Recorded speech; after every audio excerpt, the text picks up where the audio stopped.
林です。では今日やりましょう。今日やることは指の入れ替え、シフティング、オープンの、手のところからどうやって該当ポジションを取っていくかという練習をしていきたいと思います。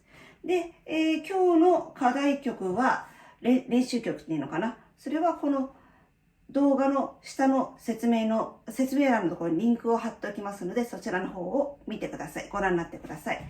で、今やるのは、ソの音、泥線でソの音を出すという練習をします。主にね。このソの音というのは、一番線の開放弦のソと同じですね。これを基準に、これを取る練習をする。ということです。1の指で取ったり、2の指で取ったり、4の指で取ったり、そういう練習をします。で、それの説明ですね、説明。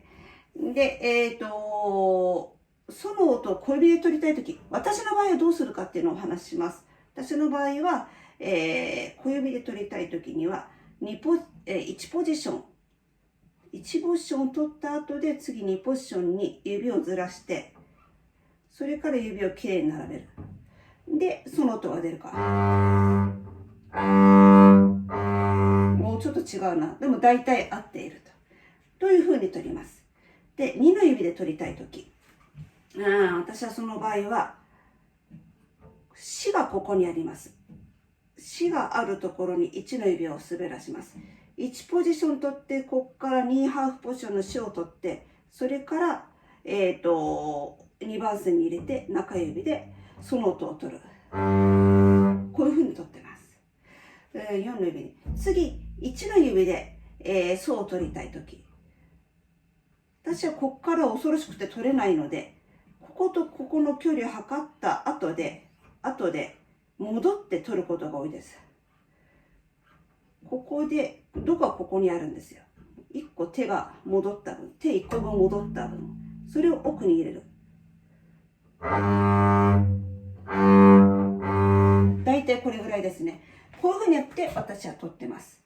で、どんな風に取っていくか、リズムでその指の入れ替えとかを行うんですけども、ちょっと見ててくださいね。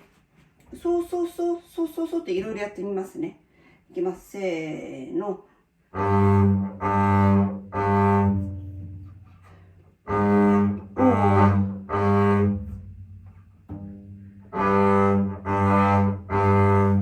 こんな感じで取ってきます。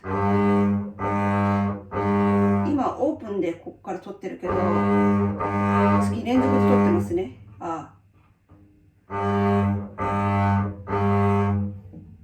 私の場合はこういうふうに取ります。すみません、ソがウォルフです。こ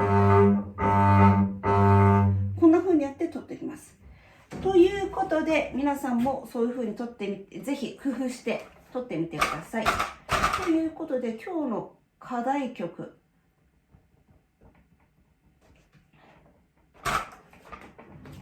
をやってみます。リンクについているのをやっています。ゆっくりやります。せーの。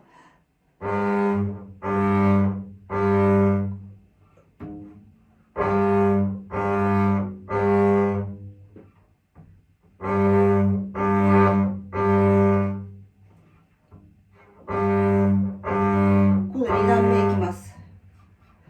あと3ポジションの1の指。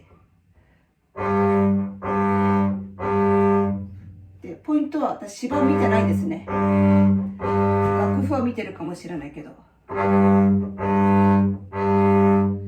次、そのまんま、3段目。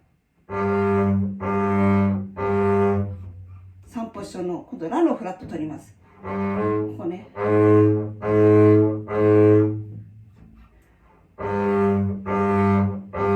のまま取っています。こ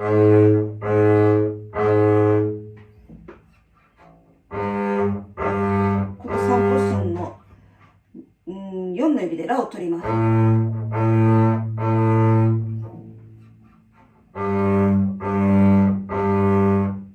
見てないでしょ。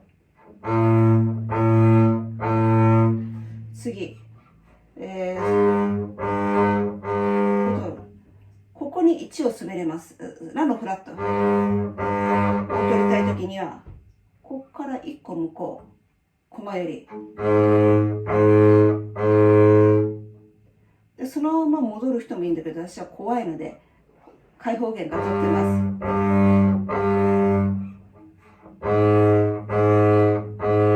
こんな感じで音程を取ってます。全部測ってます。なので皆さんも測る練習をしてみてください。ということでした。ではでは。